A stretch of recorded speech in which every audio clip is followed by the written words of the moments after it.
Puji Tuhan, Bapak Ibu Saudara-saudari semuanya, Shalom. Shalom. Haleluya.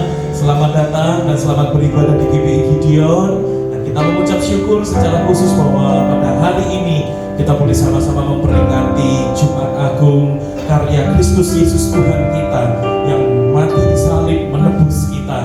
Sebab itu mari datang dengan penuh ucapan syukur, datang dengan hati yang penuh pujian kepada Tuhan. Sebab Dia sungguh baik bagi setiap kita, cintanya besar bagi setiap kita. Amin. Mari bersama-sama kita satukan hati kita sekarang di dalam doa. Bapa, kami mengucap syukur untuk cinta-Mu bagi setiap kami. Kami mengucap syukur bahwa Engkau mengirim anak-Mu, Yesus Kristus tunggal bagi setiap kami, anak-Mu yang tunggal bagi setiap kami, untuk menebus kami. Sungguh Tuhan, kami tahu salib Yesus Kristus Tuhan begitu berharga bagi setiap kami. Sebab itu Tuhan, kami mohon biarlah Engkau menguduskan kami, menyucikan kami, melayakkan kami. Anugerah-Mu Tuhan memampukan kami untuk kami boleh memasuki Tuhan, hadirat Tuhan, beribadah kepadamu Tuhan.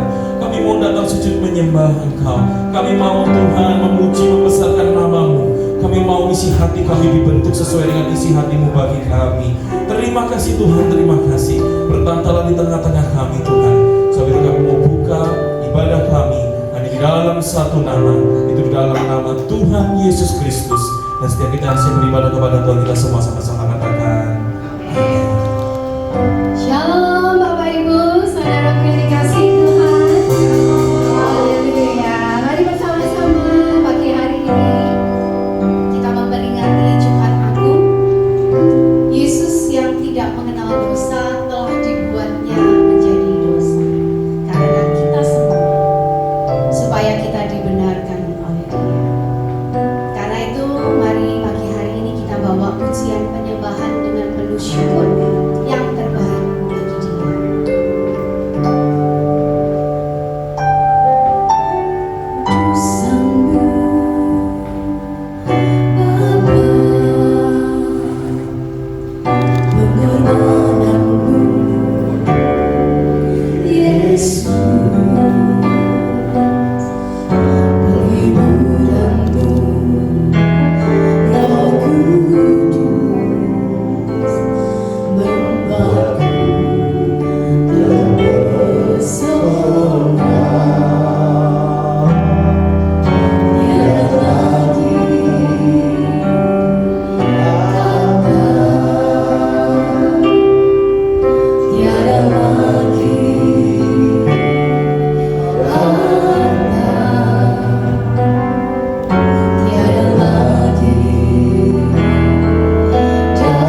ajaiblah Engkau Tuhan, sumber kemenangan kami. Haleluya.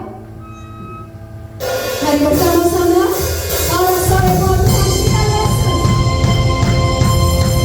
Terima kasih Tuhan hari ini buat kami. Engkau selalu bersama dengan kami.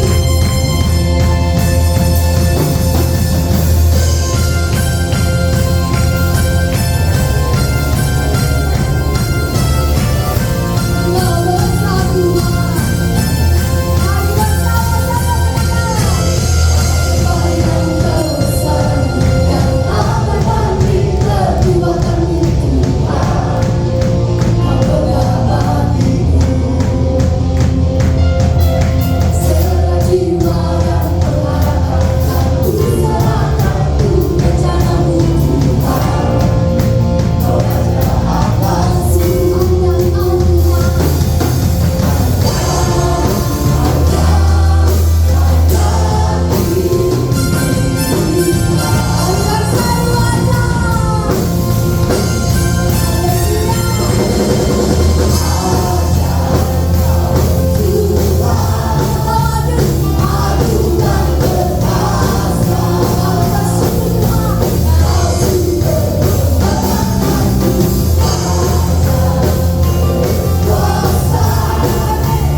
adalah Tuhan kita.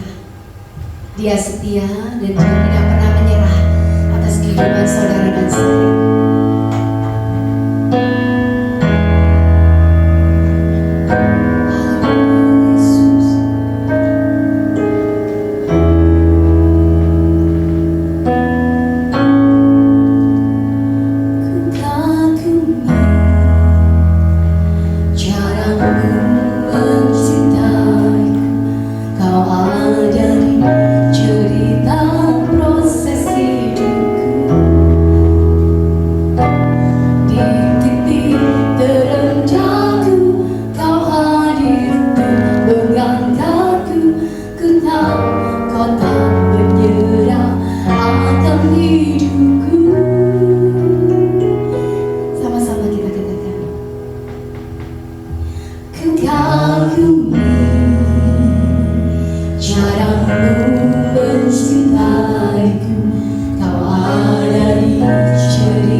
Sungguh Tuhan, ini yang menjadi pengakuan hati kami yang terdalam Tuhan. Tidak terbatas kuasa-Mu Tuhan, tidak terbatas kasih-Mu Tuhan. Bagi setiap kami yang berdosa, kami yang seharusnya dihukum, kami yang seharusnya menerima kutuk itu Tuhan, kami yang seharusnya dilempar ke neraka Tuhan. Tetapi Engkau tidak membiarkan kami. Engkau yang mencintai kami, Engkau yang menebus kami. Tubuh-Mu dan darah-Mu yang tercurah bagi kami, pengampunan dosa-Mu yang tercurah bagi kami, sehingga kami boleh menjadi anak-anak Bapa, kami boleh menjadi anak-anak Allah. Terima kasih Tuhan, terima kasih. Bahkan Engkau terus menyertai kami sepanjang umur hidup kami. Terima kasih Tuhan, terima kasih untuk semua cinta-Mu, untuk semua kebaikan-Mu, untuk semua kasih-Mu yang hebat atas kami Tuhan. Terima kasih Tuhan, terima kasih. Dan saat ini Tuhan, ketika kami akan merenungkan firman-Mu Tuhan, kami mohon biarlah Roh Kudus bekerja secara bebas di tengah-tengah kami. Urapi mulut lidah bibir hamba-Mu yang akan menyampaikan kebenaran firman-Mu, dan urapi setiap kami yang akan merenungkan firman-Mu. Biarlah setiap kami Tuhan, kami boleh menangkap apa yang menjadi isi hati-Mu bagi kami. Terima kasih Tuhan, terima kasih. Dan hanya di dalam nama Tuhan Yesus Kristus, setiap kita yang siap merenungkan firman Tuhan, kita semua sama-sama katakan amin, amin, amin. Silakan duduk kembali jemaat Tuhan. Haleluya. Ya, dan dari tempat ini saya ingin menyapa setiap kita. Kepada semua kita saya sampaikan shalom. Shalom. Haleluya. Kita bersyukur kalau kita boleh berkumpul bersama-sama saat ini, secara khusus pada ibadah peringatan Jumat Agung ya. Kita boleh menangkap bagaimana Tuhan mengasihi, mencintai setiap kita, dan cintanya hebat atas kita. Siapa yang percaya bahwa cinta Tuhan, kasih Tuhan hebat atas kita, boleh lambai-lambaikan tangan kita, boleh kita berikan tepuk tangan sorak-sorai yang terbaik bagi Tuhan Allah kita. Berikan sorak-sorai bagi Tuhan. Haleluya. Ya, dan pada ibadah spesial peringatan Jumat Agung ini, Bapak Ibu Saudara-saudari, saya ingin menyampaikan firman Tuhan yang saya beri judul kuasa darah Yesus. Katakan sama-sama, 1, 2, 3. Boleh dengan lebih keras, 1, 2, 3. Haleluya, kuasa darah Yesus. Nah Bapak Ibu Saudara-saudari, kita mungkin terbiasa begitu ya, di handphone kita, di gadget kita, smartphone kita ya, itu banyak notifikasi-notifikasi yang masuk begitu ya. Sampai kalau ada notifikasi masuk, rasanya sudah bales, tapi ternyata dalam hati balesnya ya, belum dijawab juga, belum balas chatnya gitu ya. Karena rasanya capek, notifikasi ini kok terus macam-macam ya. Dan itu datangnya dari berbagai macam aplikasi ya. Ada yang WhatsApp lah, ada yang nanti dari Instagram lah, nanti ada yang dari TikTok lah, nanti ada yang dari macam-macam notifikasi masuk. Belum lagi Shopee lah begitu ya. Tiba-tiba masuk ini pesanan kita hampir tiba gitu kan. Chatnya orang kita abaikan, pesanan kita mau tiba kita datengin duluan gitu ya Bapak Ibu Saudara-saudari ya. Nah Bapak Ibu Saudara-saudari, begitu banyak notifikasi masuk ya di dalam gadget kita, tapi ternyata sadarkah kita bahwa hal yang serupa sebetulnya juga terjadi bukan di dalam kehidupan kita. Kita sering dalam hati kita juga ada notifikasi-notifikasi yang masuk, yang terus berganti-gantian, yang tidak selesai-selesai gitu rasanya ya. Nanti dikatakan dalam hati kita, kamu itu belum cukup. Ting, notifikasi masuk gitu ya. Notifikasi masuk lagi, kamu itu masih kurang gitu ya. Muncul lagi. Lalu kamu itu harus lebih baik. Masuk lagi. Notifikasi masuk lagi, kamu harus lebih aman. Begitu ya. Terus bermunculan bergantian, rasanya kok nggak selesai-selesai begitu ya hidup kita itu Bapak Ibu Saudara-saudari ya. Nah tetapi Bapak Ibu Saudara-saudari, tahukah kita, ternyata Tuhan Yesus justru berkata di kayu salib itu, sudah selesai. Katakan sama-sama, sudah selesai. 1, 2, 3. sudah selesai. Mari kita baca Yohanes 19 ayat yang ke-30 bersama-sama, boleh dengan suara yang keras ya. 1, 2, 3. Sesudah Yesus meminum anggur asam itu, berkatalah ia, sudah selesai. Lalu ia menundukkan kepalanya dan menyerahkan nyawanya. Kita bersyukur bahwa Tuhan Yesus bukan saja dia disiksa, bukan saja dia dicambuk, bukan saja dia sampai harus ke salib dan mati di atas salib, tetapi ada satu pernyataan yang begitu kuat, yang ini membuat kita menjadi terbebas, ini yang membuat kita menjadi merdeka, yaitu satu pesan utama ini, yaitu sudah selesai. Nah, Bapak Ibu Saudara-saudari, kata sudah selesai inilah yang akan membuat kita boleh menangkap apa yang menjadi kuasa darah Yesus itu bagi setiap kita. Bapak Ibu Saudara-saudari, sejak awal di Injil Yohanes kita melihat, Yohanes ini kita baca Yohanes pasal 19 tadi ya, ayat yang ke-30. Dari Yohanes pasal yang pertama, sejak awal Yohanes itu sudah menampilkan Yesus sebagai apa? Sebagai anak domba Allah yang menghapus dosa dunia.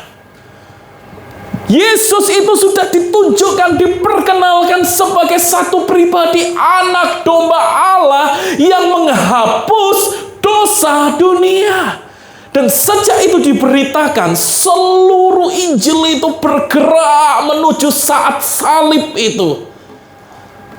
Dan ketika Yesus sampai ke salib itu, Yohanes 19 ayat 30, kata sudah selesai itu menjadi puncak dari misi penebusan Kristus bagi kita. Itulah puncak misi penebusan Kristus bagi kita.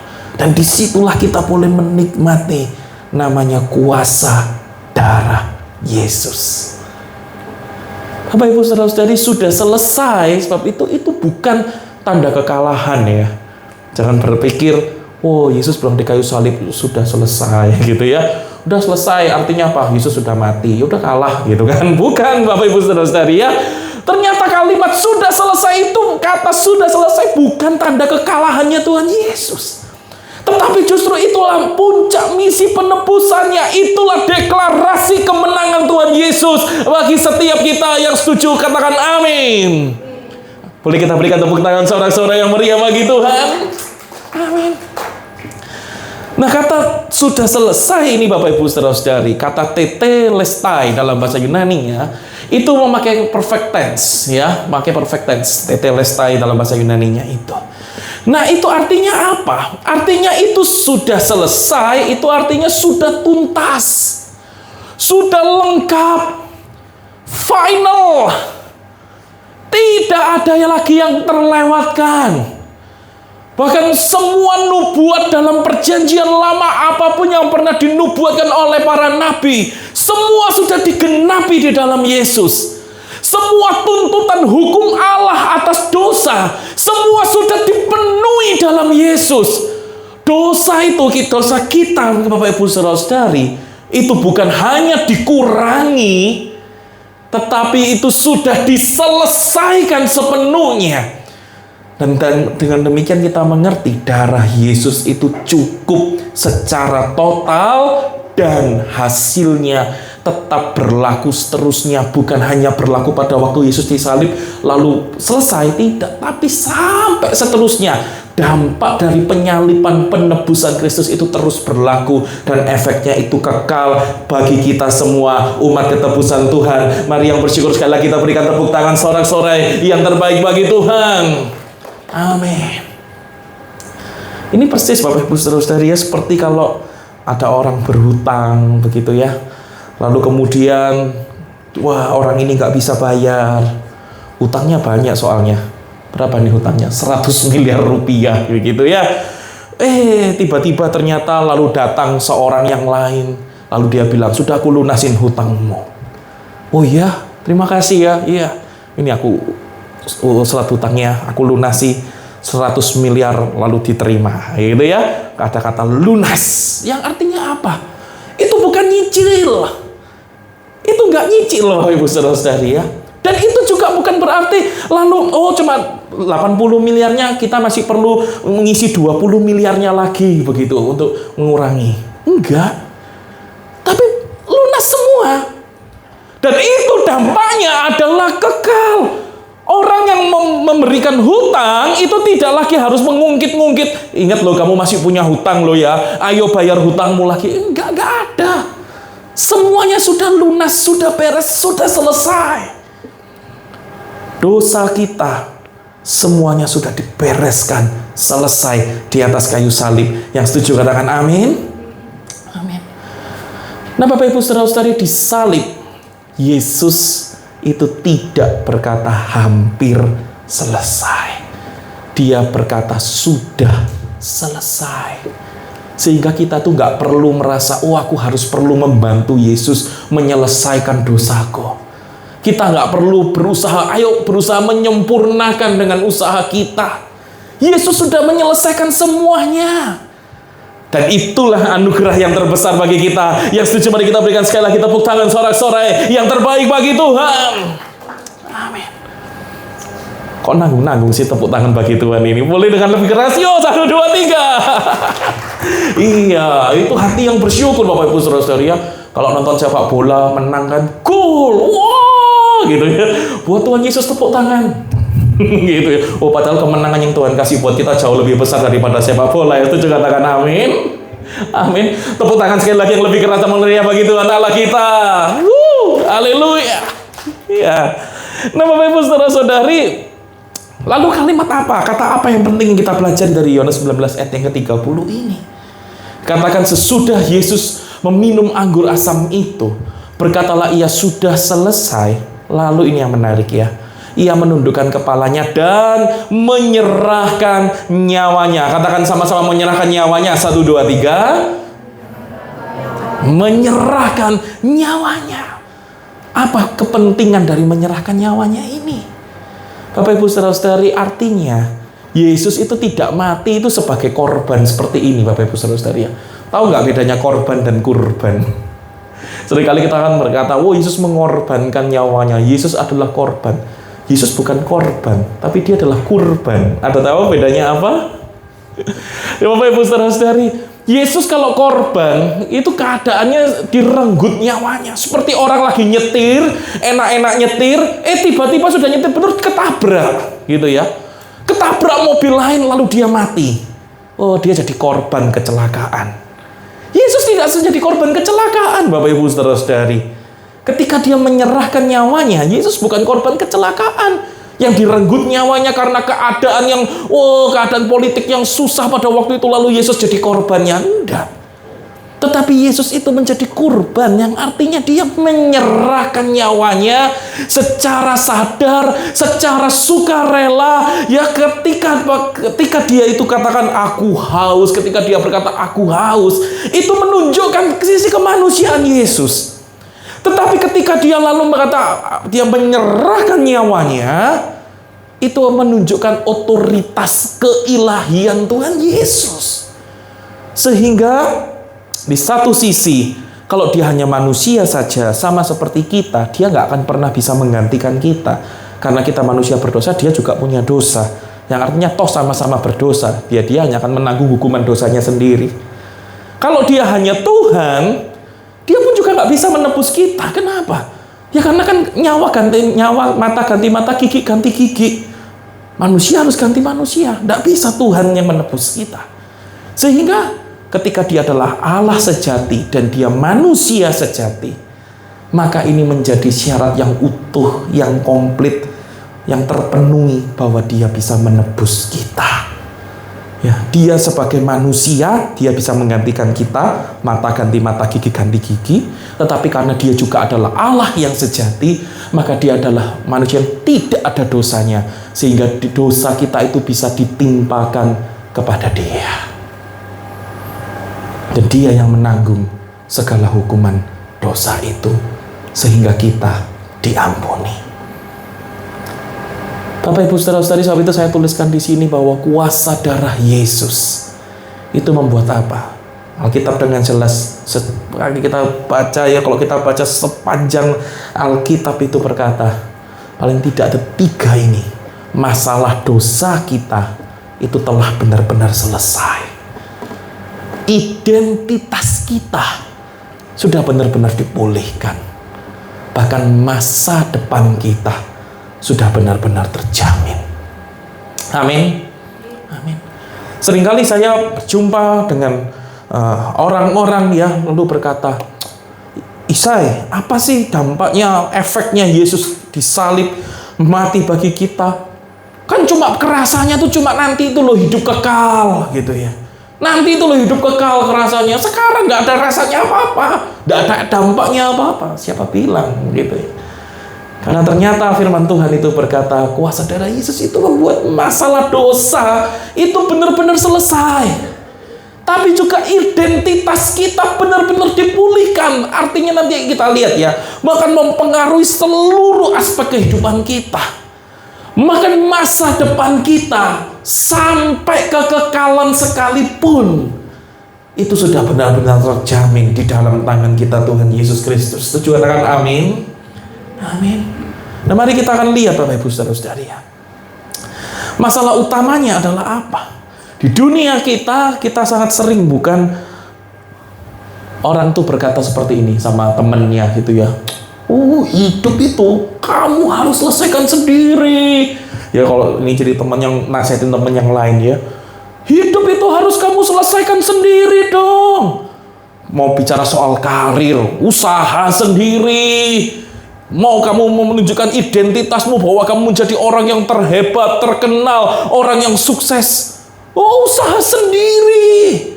Kamu mau menunjukkan performamu. Orang karena dituntut ya, hidup itu harus selesaikan sendiri. Performanya dia jadi apa? Harga dirinya dia. Nanti begitu ada yang mengecek sedikit, ada yang nggak nge-like sedikit, ya viewernya cuma sedikit, bahkan ada yang dislike atau kasih komen-komen yang pedas. Waduh, jatuh harga dirinya. Sosmed jadi validasi buat dia. Akhirnya kalau berhasil, waduh, merasa ini loh, aku baru berharga ketika semua yang kulakukan berhasil. Pekerjaanku, karirku, studiku, pelayananku, keluargaku yang aku bangun. Ya, kalau berhasil, harga diriku baru di situ. Tapi kalau gagal, lakukan kesalahan, tanggung sendiri, ya. Tanggung sendiri aja, kerjakan sendiri. Dan akhirnya hidup kita jadi penuh tekanan, hidup kita penuh kecemasan, stres, depresi, terus mengikat kita. Nah Bapak Ibu Saudara-saudari, dan memang ini jadi masalah. Kenapa? Karena di dalam Alkitab itu kan berkata, dosa itu sudah selesai. Dosa itu sudah selesai, tapi masalahnya kita masih terus ingin menyelesaikannya sendiri. Kita dikuasai oleh berhala hati kuasa. Ya, aku harus tetap berkontribusi dalam keselamatanku dong. Gengsi lah, mosok semua diselesaikan sama Tuhan. Enggak lah, aku harus berkontribusi dalam keselamatanku. Jadi masih terus harus merasa aku nih harus jadi cukup baik dulu, baru aku diselamatkan, ya kan? Aku harus jadi lebih baik, aku harus jadi lebih pantas, ya. Aku harus lebih baik, aku harus lebih pantas.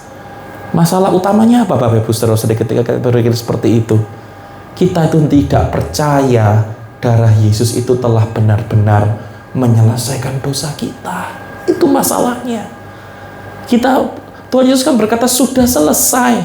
Kitanya nggak benar-benar percaya bahwa darah Yesus sudah menyelesaikan semuanya.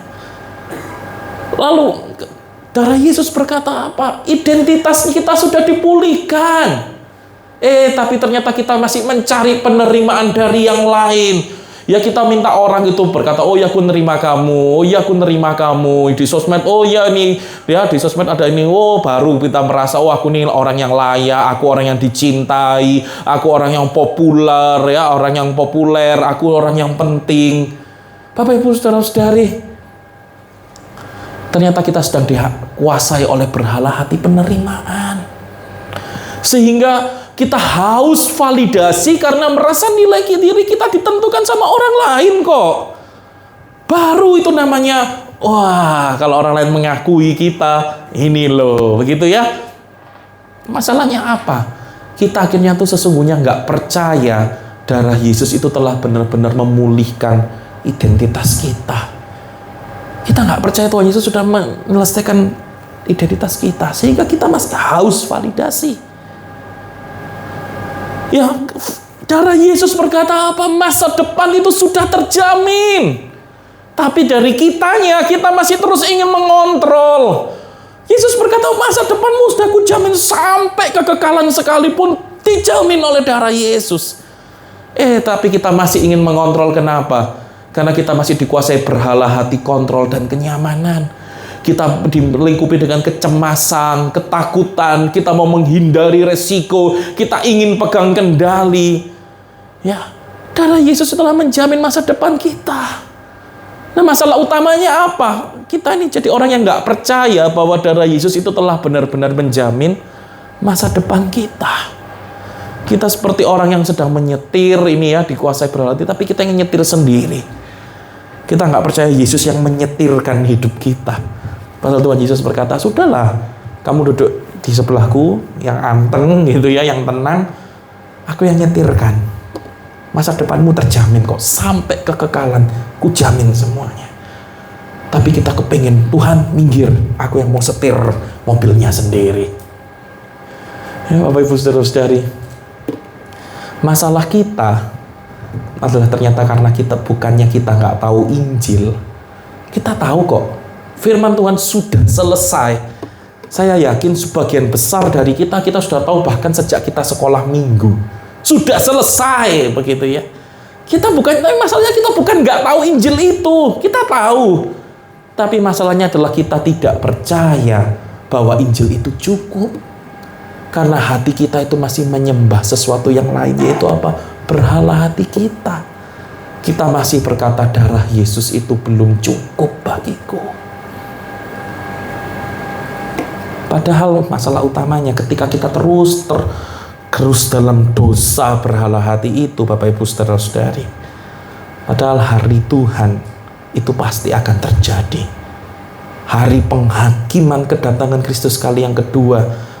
Ya, hari penghakiman Tuhan itu pasti harus kita hadapi.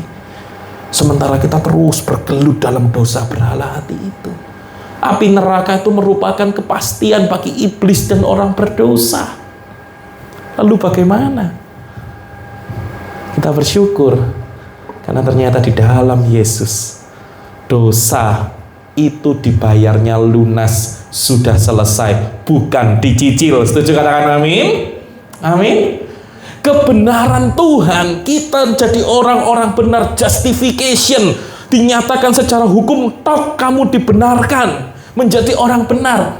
Itu diberikan, itu anugerah, diberikan, itu bukan usaha yang harus kita capai dengan kekuatan kita sendiri. Relasi kita dengan Bapa yang rusak, relasi kita dengan Allah yang rusak, itu dipulihkan, bukan harus dinegosiasi lagi. Ayolah Tuhan, ya, ayolah Tuhan, boleh ya kita baikanlah Tuhan. Nggak perlu negosiasi. Tuhan sudah menyelesaikan semuanya. Dia berkata sudah selesai. Yang tidak bisa kita selesaikan, semuanya sudah diselesaikan oleh Yesus. Yang setuju, mari kita berikan tepuk tangan, sorak-sorai yang terbaik bagi Tuhan Allah kita. Senang ya kalau yang tepuk tangan semangat gini, Bapak Ibu Saudara-saudari ya, semangat gitu loh ya, antusias merespon firman Tuhan. Amin. Amin. Di dalam Yesus, Injil, berita Injil, kabar baik itu bukan lagi nasihat untuk kita itu harus hidup lebih baik supaya kita tuh bisa punya usaha untuk diterima oleh Tuhan. Enggak. Tetapi itu adalah kabar baik bahwa Yesus sudah menyelesaikan semuanya dan kita hidup dalam kemenangannya. Setuju katakan amin. Amin. Kita berbuat baik, kita punya usaha baik, bukan usaha untuk lagi supaya diterima, tidak. Tetapi karena kita sudah diterima, karena kita sudah dikasihi, karena semua sudah diselesaikan, maka sebagai warga negara kerajaan surga yang punya identitas yang baru, kita berbuat baik. Beda sekali Bapak Ibu Saudara-saudari ya, perbuatan baiknya. Karena kalau kita mau pikir Bapak Ibu Saudara-saudari, orang siapa yang paling baik? Orang yang paling baik itu justru dilihat bukan dari tindakannya, bukan, tapi dari motivasi hatinya. Oh, berbuat baik, berbuat baik, berbuat baik. Tapi tujuannya apa? Oh, supaya aku diterima sama Tuhan. Oh, supaya aku itu disayang sama Tuhan. Oh, supaya aku itu Tuhan tidak marah sama aku. Itu baik nggak? Dia egois sebetulnya.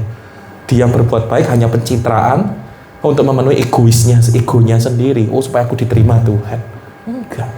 Sebaliknya, justru karena Tuhan sudah menerima kita, semua sudah diselesaikan di atas kayu salib, identitas kita sudah diubahkan jadi yang baru, maka kita berbuat baik. Itulah perbuatan baik yang sejati, kasih yang sejati. Amin. Amin. Bedanya banget Bapak Ibu Saudara-saudari.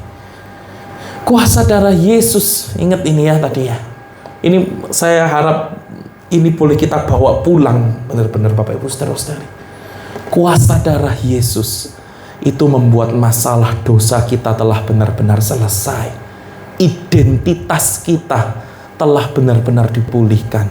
Masa depan kita sampai di kekekalan sekalipun itu benar-benar terjamin. Bawa pulang pesan ini Bapak Ibu Saudara-saudari. Sebab itu hashtag ini penting ya. Hashtag kamu tidak sendiri. Wah ya, kamu tidak sendiri. Hashtag kamu tidak sendiri ini kenapa pentingnya? Karena itu yang diselesaikan oleh Tuhan Yesus di kayu salib. Dia berkata, sudah selesai. Kamu gak harus berjuang seorang diri. Aku sudah menyelesaikannya. Kamu gak sendirian. Dan stop berjuang sendiri. Jangan berusaha sendiri. Karena apa? Kamu gak sendiri. Aku Tuhan sudah menyelesaikannya bagimu. Amin. Amin. Bapak Ibu Saudara-saudari, ini kita lihat ya. Dari kita itu harus menghukum diri kita sendiri, kita akan berubah menjadi sudah diampuni. Hashtag kamu tidak sendiri. Begitu ya. Budaya modern itu kan berkata apa? Oh, kalau kamu salah, kamu harus menebusnya sendiri dong. Ya, kamu berjuang seorang diri. Tetapi Injil berkata apa? Yesus itu sudah menanggung hukuman itu sepenuhnya. Kamu tidak sendiri. Ya, Bapak Ibu Saudara-saudari, kalau dunia berkata kalau emang ada rasa bersalah, ya kamu ada rasa bersalah yang kamu simpan, oh kamu harus membenci dirimu sendiri. Kamu harus menolak dirimu sendiri. Atau kalau enggak, ya kamu cari pembenaran dong. Cari pembenaran supaya kamu enggak terlihat bersalah gitu loh. Ya kan? Berjuang sendiri semua. Tetapi di dalam Kristus, rasa bersalah itu justru kita bawa ke salib Kristus. Yang dikatakan Yesus berkata sudah selesai. Sehingga ketika kita dibawa semua ke salib Kristus, kita menjadi diampuni. Bapak Ibu Saudara-saudari, dari rasa bersalah yang menghancurkan hidup kita, rasa bersalah yang menghancurkan hati kita, kita jadi memiliki hati nurani yang dibebaskan. Sebab itu penting ini ya, hashtag kamu tidak sendiri. Stop berjuang sendiri, stop berusaha sendiri, karena Kristus sudah menyelesaikannya. Sehingga Bapak Ibu Saudara-saudari, kita menjadi berani mengakui dosa kita tanpa defensif. Enggak toh Tuhan, oh aku orang benar kok Tuhan, oh enggak lah Tuhan, gitu ya.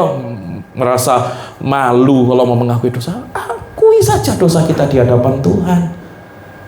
Dan kita berani mengakui dosa kita karena kita tahu kita nggak harus berjuang sendiri kok. Kita tidak perlu hidup lagi di dalam bayang-bayang masa lalu kita. Oh, bayang-bayang masa lalu kita orang berdosa, orang bersalah, orang gagal, orang yang mengecewakan. Sudahlah, hancur sendiri. Bapak Ibu Saudara-saudari, tapi di dalam Injil Kristus tidak seperti itu. Kita nggak perlu menyiksa diri kita dengan apa? Dihantui oleh pikiran yang saya tidak layak, dan itu terus-menerus menghantui pikiran kita. Saya tidak perlu menghukum diri karena Yesus sudah menanggung hukuman salib bagi saya, dan itu sudah selesai. Yang setuju mari kita berikan tepuk tangan sorak-sorai yang terbaik, yang termeriah bagi Tuhan Allah kita. Amin. Apalagi dari harus membuktikan diri menjadi sudah diterima. Kalau tadi masalah dosa, sekarang masalah identitas, Bapak Ibu Saudara-saudari ya. Masalah identitas kita tuh nggak perlu membuktikan diri lagi kok. Berjuang seorang diri ya. Karena budaya modern berkata kamu itu berharga kalau kamu berhasil. Wah, kita lalu maka dengan segala kekuatan kita berjuang seorang diri. Karena kita merasa aku harus berhasil. Hanya karena aku berhasil, maka baru aku berharga. Tapi Injil berkata sudah selesai. Kamu berharga karena darah Yesus sudah membayar lunas semuanya. Sudah dibayar lunas semuanya. Dunia itu berkata, oh nilai diri itu harus dilihat dari apa? Prestasimu dong. Lihat, ya itu menjadi validasimu, jabatanmu. Tapi sekarang kita berubah identitas kita. Nilai diri kita berdasarkan apa? Harga darah Kristus. Saya teringat, saya ditanya oleh seorang hamba Tuhan begitu ya. Seberapa mahal harga dirimu? Anda yang bisa jawab, Bapak Ibu Saudara-saudari? Seberapa mahal harga diri kita? Seharga darah Kristus. Semahal harga darah Kristus. Yang setuju katakan amin. Amin. Oh, langsung hamba Tuhan tuh bilang, oh iya betul ya. Ini yang bagus, ini yang betul. Waduh. Dan memang itu yang perlu kita pahami, Bapak Ibu Saudara-saudari, bahwa semahal apa sih harga diri kita itu? Semahal harga darah Kristus bagi kita. Sehingga ketika kita tuh terus menjadi orang yang insecure, ya kita menjadi orang yang terus disetir oleh performance karena insecure kita sekarang menjadi orang yang tenang. Kita jadi orang yang berakar dalam Kristus. Berbeda sekali. Maka dampak darah Kristus, penebusan Kristus gak cuma melulu, oh ya nanti selamat masuk surga. Enggak. Tapi mengubahkan total hidup kita semuanya. Sehingga bahkan ketika kita mungkin kita mengalami gagal karir, kita nggak harus hancur. Gagal studi kita nggak harus hancur. Karena kita nggak harus berjuang seorang diri membuktikan diri kita. Kita nggak harus haus validasi di medsos. Apa-apa sedikit semua ke medsos supaya di like, supaya viewernya banyak, supaya yang subscribe banyak, yang nge-follow kita banyak, karena haus validasi. Kita nggak perlu cari itu lagi. Karena darah Kristus itu yang menjadi dasar mahalnya harga diri kita. Melayani Tuhan bukan lagi karena mau cari pengakuan, untuk membuktikan diri, oh aku hebat, aku bisa supaya dilihat orang. Enggak. Tapi justru karena kasih, aku sudah terima kasih Kristus, maka aku sekarang mau mengembalikannya dengan penuh kasih kepada Kristus. Berubah total semuanya, Bapak Ibu Saudara-saudari. Sehingga kita bisa berkata, saya nggak perlu membuktikan diri lagi. Karena saya sudah ditebus. Itu soal identitas diri kita. Hashtag kamu tidak sendiri. Stop berjuang sendiri. Nggak perlu terus berusaha sendiri ya. Tapi bagaimana dengan masa depan kita? Dengan masa depan kita sama. Kita berpikir, oh harus mengontrol hidup. Berjuang seorang diri, kontrol hidupku. Dari mau masa depan selama kita hidup di dunia ini, sampai nanti mencapai kekekalan, semua harus kita kontrol dengan usaha kita sendiri. Stres Bapak Ibu Saudara-saudari. Tapi ingat, hashtag kamu tidak sendiri sudah selesai. Kita berani menyerahkan hidup kita ke dalam tangan pemeliharaan Tuhan, ke dalam tangan tuntunan Tuhan. Kita percaya, mempercayakan hidup kita di dalam tangan Tuhan. Budaya modern itu kan berkata, kendalikan hidupmu, jangan sampai rugi ke depan nanti. Kontrol semua sekarang, baik dari selama kamu hidup bernafas, baik itu bisnis, keuangan, kesehatan dan lain sebagainya, sampai nanti ke kekekalan. Jangan sampai kamu ditolak Tuhan, semua dikejar dengan usahanya sendiri. Injil berkata apa? Darah Yesus sudah menjaminmu. Kamu sekarang bisa percaya dan menyerahkan semuanya ke ke dalam tangan Tuhan. Sebab itu ketika dunia berkata kontrol itu sama dengan keamanan, Injil berkata apa? Penyerahan kepada Tuhan, itu loh keamanan sejati kita. Serahkan semua, percayakan ke dalam tangan Tuhan. Itulah keamanan sejati kita. Sehingga dari yang cemas dan takut kehilangan karena kita berjuang seorang diri, kita menjadi orang yang percaya dan berani taat. Karena kita tidak sendirian lagi. Semua sudah selesai. Sehingga kita berani memilih integritas walau rugi secara finansial. Mungkin harus ada kebohongan-kebohongan dalam bisnis. Waduh, supaya harus untung bisnisku ini main curang gitu ya. Enggak, tapi pertahankan integritas. Kita berani mengampuni orang yang menyakiti. Kenapa? Karena kita tahu Tuhan bisa merekarkan perkara yang jauh lebih baik, jauh lebih besar dari semua rekan-rekan yang jahat yang diarahkan kepada hidup kita. Kita berani mengikuti panggilan Tuhan meskipun mungkin tidak aman secara dunia. Sehingga kita bisa berkata, saya tidak harus pegang kendali karena hidup saya sudah ditebus dan aman di tangan Tuhan. Yang setuju, mari kita berikan tepuk tangan sorak-sorai yang terbaik bagi Tuhan Allah kita. Amin. Amin. Bapak Ibu saudara-saudari, sebab itu saya ingin sekaligus launching begitu ya. Gereja kita selama ini kan sudah punya apa namanya itu slogan gitu ya. Waduh, slogan begitu ya. The Lord is with us. Begitu ya. Kita sudah punya itu terus. Tapi sekarang boleh nggak kita mau tambahkan hashtag gitu.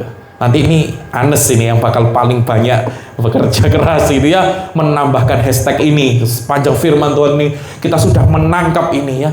Hashtag kamu tidak sendiri. Wah ya, harapannya apa? Supaya setiap orang yang boleh kita berjemaat di gereja GBI Gideon ini, bahkan orang-orang baru yang mengenal GBI Gideon ini yang mau bergabung pun, kita semua sama-sama bergandengan tangan nangkep satu pesan firman Tuhan yang penting ini Bapak Ibu saudara-saudari. Hashtag kamu tidak sendiri. Katakan sama-sama, 1, 2, 3. Hashtag kamu tidak sendiri. Katakan ke sebelah kanan kiri kita, katakan kamu tidak sendiri. 1, 2, 3. Katakan sama-sama ke kanan kiri kita. Ya. Kamu tidak sendiri. Sehingga pesan Injil ini bisa langsung nembak Bapak Ibu saudara-saudari. Baik buat setiap kita yang berjemaat di GBI Gideon, baik buat orang-orang baru yang nanti akan mengenal GBI Gideon.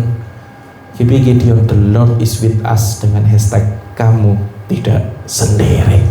Ada Kristus yang sudah menyelesaikannya, dan mari bersama-sama kita bergandengan tangan menjadi murid-murid Kristus yang berfokus pada Injil Kristus. Amin. Amin. Bapak Ibu saudara-saudari, kuasa darah Yesus. Ini pesan firman Tuhan terakhir. Saya undang pemusik-pemuji boleh maju. Kuasa darah Yesus membuat masalah dosa kita telah benar-benar selesai. Kuasa darah Yesus itu telah membuat identitas kita telah benar-benar dipulihkan. Dan kuasa darah Yesus itulah yang membuat masa depan kita itu benar-benar terjamin. Ini kabar baik bagi setiap kita. Mari kita tundukkan kepala kita. Biarlah firman Tuhan ini boleh kita tangkap Bapak Ibu saudara-saudari, memenuhi hati kita, memenuhi pikiran kita, memenuhi hidup kita. Bahkan ketika kita akan saat ini bersekutu dalam tubuh dan darah Kristus, kita sungguh-sungguh boleh menangkap pesan firman Tuhan ini bahwa sungguh sudah selesai. Semua sudah selesai. Kita gak perlu berjuang seorang diri lagi dalam masalah dosa kita, dalam masalah identitas diri kita, bahkan sampai masa depan kita, sampai kekekalan sekalipun. Semua sudah diselesaikan oleh kuasa darah Yesus bagi kita. Yes. Raja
bersekutu dengan tubuh dan darah Tuhan. Mari sama-sama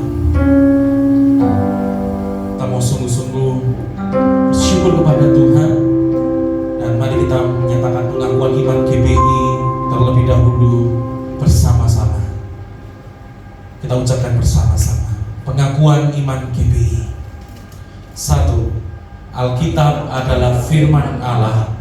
2. Allah yang esa itu Tritunggal adanya. 3. Yesus yang lahir, mati, bangkit, naik ke surga adalah juru selamat, pengantara kita dan raja segala raja. 4. Manusia berdosa harus bertobat dan beriman agar diampuni, dibenarkan dan dilahirkan baru, lalu dibaptis secara selam dan hidup suci. 5. Bahasa roh adalah tanda awal baptisan Roh Kudus. 6. Gereja melakukan perjamuan kudus dan meyakini kesembuhan ilahi. 7. Tuhan Yesus akan datang kembali. Ada kebangkitan tubuh, kerajaan 1000 tahun, hukuman kekal dan hidup kekal. Amin. Mari sama-sama kita angkat roti tangan kita tinggi-tinggi.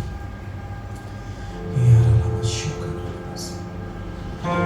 Sungguh kami mengucap syukur untuk tubuh dan darah-Mu Tuhan yang telah terpecah-pecah bagi kami, yang tertumpah bagi kami.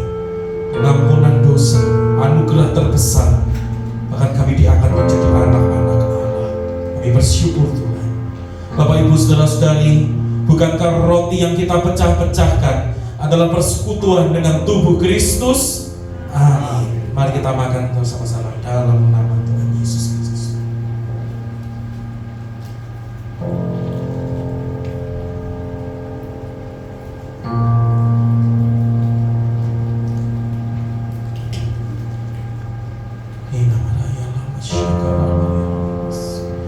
Mari kita angkat cawan di tangan kanan kita tinggi-tinggi melebihi kepala kita, tanda kita menghormati darah Kristus.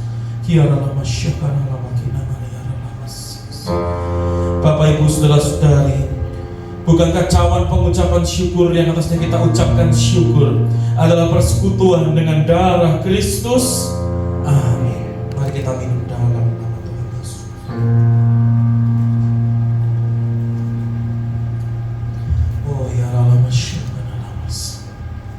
Seberapa banyak kita mengucap syukur, mari kita mau angkat kedua tangan kita tinggi-tinggi sama-sama.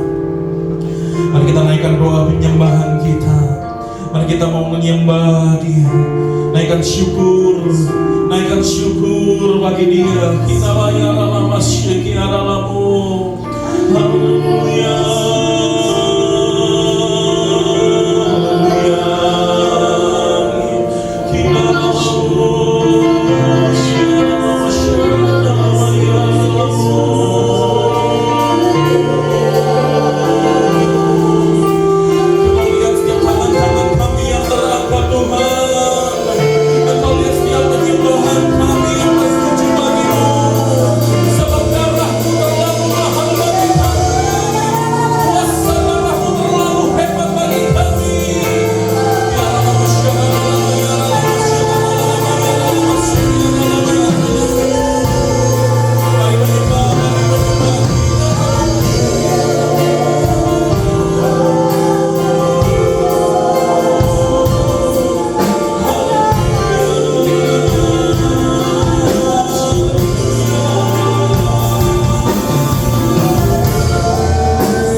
memulihkan Tuhan, mengampuni setiap dosa pelanggaran kami, memulihkan identitas kami, menjamin masa depan kami sampai kekekalan Tuhan. Kami bersyukur kami tidak perlu berjuang seorang diri lagi, karena kami tidak pernah sendiri, tetapi kami bersama dengan Yesus yang di atas salib itu berkata, sudah selesai. Semua ya Tuhan telah Kau selesaikan, dan kami sungguh bersyukur untuk anugerah-Mu yang terlalu besar bagi kami. Terima kasih Tuhan, terima kasih. Dan saat ini Tuhan, ketika kami juga akan memberikan persembahan kami, sucikan, kuduskan setiap tangan-tangan kami yang memberikannya, biar itu menjadi hormat mulia bagi nama-Mu, menjadi lambang kami Tuhan. Kami ingin mempersembahkan hidup kami ke dalam tangan-Mu, menjadi lambang kami Tuhan, bahwa kami mau mempercayakan hidup kami seutuhnya hanya ke dalam tangan pemeliharaan Tuhan saja.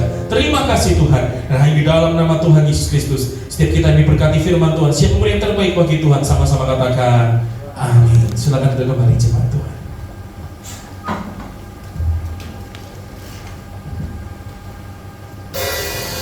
Mari kita siapkan terbaik untuk Tuhan kita.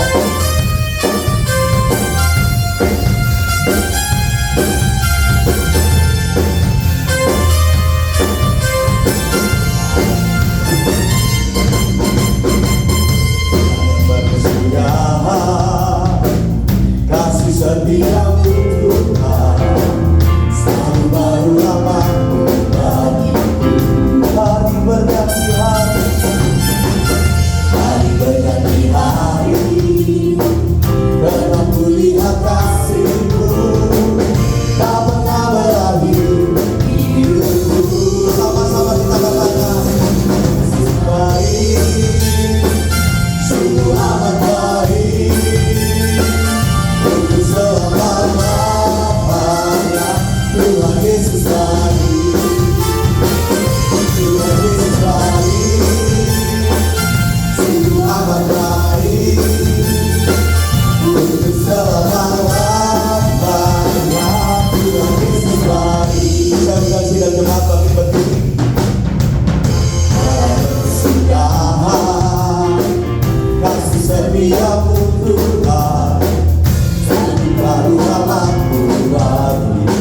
Hari berganti hari, hari berganti hari, karena kulihat kasih-Mu tak pernah berakhir hidupku. Tuhan Yesus baik, sungguh amat baik, selama-lamanya. Tuhan Yesus baik, Tuhan Yesus baik, sungguh amat baik, untuk selama-lamanya. Tuhan Yesus baik, baik, sungguh amat baik, selama-lamanya. Tuhan Yesus baik, Tuhan Yesus baik,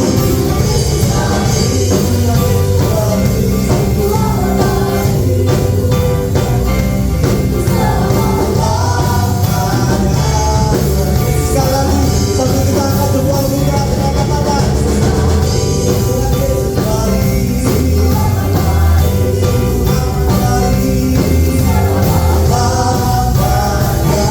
Tuhan Yesus baik, selama-lamanya. Sampai selama-lamanya. Tuhan Yesus baik. Sorak-sorai yang meriah bagi Tuhan. Haleluya.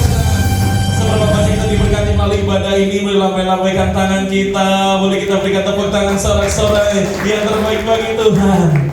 Ya, Bapak Ibu saudara-saudari, satu saja pengumuman, jangan lupa besok hari Minggu ya, kita akan sama-sama beribadah Paskah begitu ya. Di tempat ini pukul 10 pagi, ajak saudara-saudara kita, keluarga kita, teman-teman kita, sahabat kita, untuk kita boleh datang sama-sama dalam ibadah Paskah minggu depan, hari Minggu besok begitu ya. Hari Minggu besok pukul 10 pagi di tempat ini. Mari bersama-sama sekarang kita mau angkat tangan kita mau terima berkat Tuhan. Bapak Ibu saudara-saudari, jadilah berkat manapun Tuhan mengutus kita. Jadilah garam dan terang dunia manapun kita berada. Dan terimalah berkat Tuhan. Biarlah kasih daripada Allah Bapa, anugerah daripada Tuhan kita Yesus Kristus, persekutuan dengan Roh Kudus menyertai kita mulai dari sekarang dan sampai selama-lamanya. Dan setiap kita yang sudah menerima berkat Tuhan, kita sama-sama katakan amin. Selamat pulang, Tuhan Yesus